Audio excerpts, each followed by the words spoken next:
할렐루야. 오늘도 우리 가운데 새벽에 베푸시는 하나님의 은혜와 평강에 가득히 넘치길 소망합니다. 오늘 우리가 함께 서로 짐을 지라 라는 말씀의 제목을 가지고서 함께 말씀을 나누도록 하겠습니다. 우리는 각자의 삶 속에서 많은 짐을 지고 살아갑니다. 건강의 문제, 가정의 문제, 경제적인 어려움, 그리고 관계 속의 갈등까지 겉으로는 괜찮아 보여도 속으로는 무거운 짐을 지고 살아가는 경우가 많습니다. 특히 요즘은 저희 교회 안에서도 몸이 아프신 분들, 또 마음이 지치신 분들, 그리고 여전히 해결되지 않은 문제로 씨름하시는 분들이 많이 계시죠. 그런데 이럴 때 우리는 자연스럽게 이렇게 생각하기가 쉽습니다. 각자 자기 문제는 알아서 감당해야지. 그러나 성경은 우리의 생각과는 전혀 다른 말씀을 오늘 우리에게 선포하고 있습니다. 각자의 삶을 살아가고 각자의 짐을 지고 살아가고 있는 우리에게 오늘 말씀에서는 분명하게 너희가 서로 짐을 지라 라고 말씀하고 있습니다. 오늘 우리가 이 말씀을 따라 우리의 삶을 비추어 보길 원합니다. 각자의 삶 속에서 짊어지고 있는 이 짐을 서로가 어떻게 바라봐야 할 것인지를 생각하고 주님께서 걸어가신 그 길을 따라 걸어가는 우리 모두가 되길 간절히 소망합니다. 먼저 오늘 본문은 공동체 안에서 누군가가 죄 가운데 넘어졌을 때를 말하고 있습니다. 본문 1절에 형제가 어떤 범죄한 일이 드러나거든 이라고 말씀합니다. 누군가 넘어졌을 때 우리는 쉽게 판단하고 거리를 두려고 하지만 성경에서는 정반대로 정죄가 아니라 온유한 마음으로 바로잡고 그 짐을 함께 지라고 말씀합니다. 짐을 함께 진다는 것은 단순히 말로 위로하는 것을 넘어서 그 사람의 자리까지 내려가는 것입니다.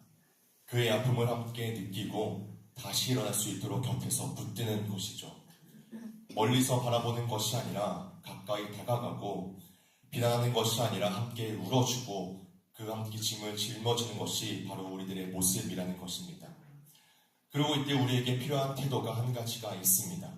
그것은 바로 너 자신도 살펴보라 라고 하신 말씀입니다.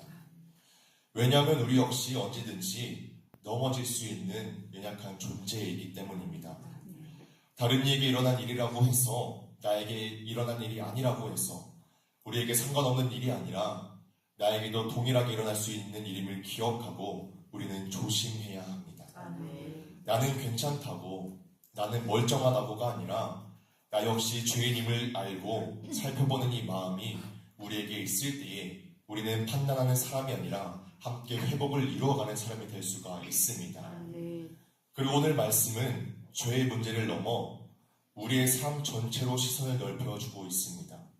본문 2절에서는 너희가 서로 짐을 지라 그리하여 그리스도의 법을 성취하라고 말씀하고 있습니다.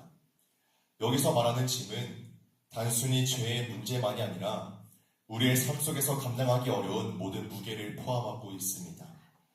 병으로 인한 고통, 마음의 상처와 우울, 가정의 문제와 경제적인 어려움까지 포함하는데 이러한 짐들은 우리 혼자서 스스로 감당하기에는 너무나도 무겁습니다. 그래서 하나님께서는 우리를 혼자 두지 않으시고 공동체 안에 두셨습니다. 그리고 그 공동체가 존재하는 이유는 분명합니다. 바로 서로 짐을 나누어 지는 것입니다. 성경은 이것을 그리스도의 법이라고 말씀하고 있습니다. 그리고 그리스도의 법이라고 함은 율법의 가장 핵심인 예수님께서 가르치셨던 사랑입니다. 예수님께서 우리의 죄와 짐을 대신 지신 것처럼 우리도 서로의 짐을 나누어 지며 예수님께서 사랑하셨듯이 우리도 그 사랑을 실제로 사랑하는 것이 바로 그리스도의 법을 성취하는 것입니다. 우리는 서로 짐을 져주는 것이 마땅한 공동체입니다. 나는 나, 너는 너처럼 서로 따로 노는 것이 아니라 그리스도의 한 몸을 이루는 지체인 우리는 서로를 위해 아픔을 나누고 슬픔을 공유하며 함께하는 한 공동체인 것입니다. 그런데 여기서 우리는 한 가지 중요한 균형을 놓치지 말아야 합니다. 본문 5절에서는 이렇게 말씀하고 있습니다. 각각 자기의 짐을 질 것이라. 앞에서는 서로 짐을 지라고 하셨는데 또 여기서는 각각 자기의 짐을 지라고 말씀하십니다. 이 말씀을 들으면 앞뒤가 맞지 않는 것인가 하는 생각이 들 수도 있지만, 하지만 이 말씀은 어떤 모순적인 말씀이 아니라 우리의 삶을 짚어주는 구분이 되는 말씀입니다. 2절에서 말하는 짐은 감당하기 어려운 무거운 짐입니다. 혼자서는 버티기 힘든 고통과 문제들이죠. 그래서 하나님은 그것을 혼자 지지 말고 서로 나눠 지라고 말씀하십니다. 반면에 5절에서 말하는 짐은 각자가 반드시 감당해야 할 책임의 영역입니다. 믿음의 책임, 또한 삶의 책임, 하나님 앞에서 내가 감당해야 할 나의 몫이 5절에서 말씀하고 있는 짐이라는 것입니다. 그렇게 하나님께서는 우리에게 각자에게 있을 책임을 회피하지 말고, 그러나 또 고통은 혼자서 짊어지지 말라고 말씀하고 계시는 것입니다.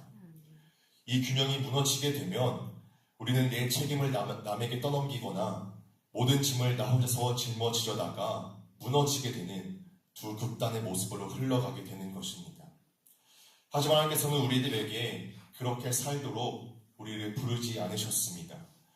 우리는 각자의 자리에서 책임을 감당하면서 또 동시에 서로 기대고 서로 붙들어주며 살아가는 한 공동체로 우리를 부르셨습니다. 그래서 우리는 누군가의 짐을 외면하는 것도 아니고 또 내 짐을 혼자서만 붙들고 버티려는 것도 아니라 서로 짐을 지는 귀한 공동체가 되어야 한다는 것이죠. 그런데 여기서 우리가 반드시 더 깊이 깨달아야 할 진리가 한 가지가 더 있습니다. 우리는 서로의 짐을 나누어 질 수는 있지만 결코 그 짐을 완전히 대신 져줄 수는 없습니다. 이것은 왜 그러냐면은 아까도 말씀드렸듯이 우리도 똑같이 연약한 존재이기 때문입니다. 우리도 각자 짐을 지고 있는 사람들이기 때문에 우리는 온전히 그 짐을 대신 져줄 수가 없는 것이죠. 아무리 사랑해도 아무리 돕고 싶어도 우리는 누군가의 인생을 대신 살아줄 수 없고 그 사람의 고통을 완전히 대신 짊어줄 수는 없습니다. 그래서 인간적인 위로에는 한계가 있고 또 공동체의 도움에도 한계가 생기게 됩니다. 그러나 우리는 그 한계의 시점에서 우리의 시선을 바꿀 수 있어야 합니다. 예수님께서도 우리에게 이렇게 말씀을 하고 계시죠. 수고하고 무거운 짐진 자들아 다 내게로 오라. 내가 너희를 쉬게 하리라. 이 말씀은 단순한 위로의 말씀이 아니라 예수님께서 우리의 짐을 십자가에서 실제로 짊어지셨다는 놀라운 선언의 말씀입니다. 우리가 감당할 수 없는 죄의 짐, 우리가 내려놓지 못하는 인생의 짐까지도 모두 우리 주님께서는 대신 짊어지셨습니다. 그래서 우리는 분명하게 알아야 합니다. 우리는 서로의 짐을 나눠 질 수는 있지만 우리의 짐을 온전히 해결하실 수 있는 분은 오직 예수님 한 분뿐이십니다. 그러므로 우리 신앙은 서로의 짐을 져주는 것에서 끝나는 것이 아니라 그 짐을 예수님께로 가지고 가는 것까지 나아가야 합니다. 그래서 우리는 서로 짐을 지면서도 동시에 함께 예수님께로 나아가는 공동체가 되어야만 합니다. 이것이 진정한 교회의 모습이고 하나님께서 기뻐하시는 공동체의 모습입니다. 우리가 이런 교회, 이런 공동체가 되길 간절히 소망합니다. 그렇다면 우리가 실제로 서로 짐을 지기 위해서 가장 필요한 것은 무엇일까요? 우리가 서로 짐을 짊어진다라고 말을 하면서 얘기를 하고 있는데 우리가 과연 서로 짐을 지기 위해서는 가장 필요한 것이 무엇일까요? 그것은 바로 기도입니다. 아픈 지체들을 위해서 함께 기도하고 힘든 가정을 위해서 기도하고 낙심한 영혼을 위해서 눈물로 기도하는 것, 이것이 바로 그 사람을 위해서 함께 짐을 지는 것입니다. 우리가 어떻게 도와주고 싶고 위로하고 싶어도 우리가 할 수 있는 것은 크게 없습니다. 우리의 최선이자 최고의 방법이 바로 기도인 것입니다. 오늘 밤에도 저희가 특별 신일 기도회로 함께 기도하게 될 텐데 우리가 정말 서로를 위해서 간절히 기도하는 시간이 되길 간절히 소망합니다. 우리가 이렇게 기도할 때에 어떤 일이 일어날지는 우리가 모든 것을 다 알 수는 없겠지만 그러나 한 가지 분명한 것은 하나님께서는 우리에게 반드시 크고 놀라운 일을 이루실 것이라는 사실입니다. 혼자 지는 짐은 우리를 무너뜨리게 되지만 함께 지는 짐은 우리를 살리게 됩니다. 그리고 더 분명한 사실은 우리의 모든 짐을 온전히 지으실 수 있는 분은 오직 예수 그리스도 한 분뿐이라는 것입니다. 아멘. 그러므로 오늘 이 새벽에 내 짐을 내가 붙들고 버티는 것이 아니라 우리의 모든 짐을 예수 그리스도의 그 십자가 앞에 내려놓길 간절히 소망합니다. 아멘. 그리고 동시에 다른 사람의 짐을 외면하지 말고 함께 짐을 져주는 삶을 살아가게 되길 바랍니다. 아멘. 이제는 걱정이 아니라 우리의 삶을 통해 일하실 하나님을 기대하며 저희가 함께 찬양을 불렀던 가사와 같이 전날의 한숨을 기쁨의 노래로 바꾸신 하나님을 의지하며 믿음으로 나아가길 간절히 소망합니다. 아멘. 우리의 짐을 지시고 우리를 쉬게 하시는 주님께로 나아가 서로의 짐을 지고 함께 간절하게 기도하는 우리 성실의 한 공동체가 되길 주님의 이름으로 간절히 축복합니다. 아멘. 기도하도록 하겠습니다.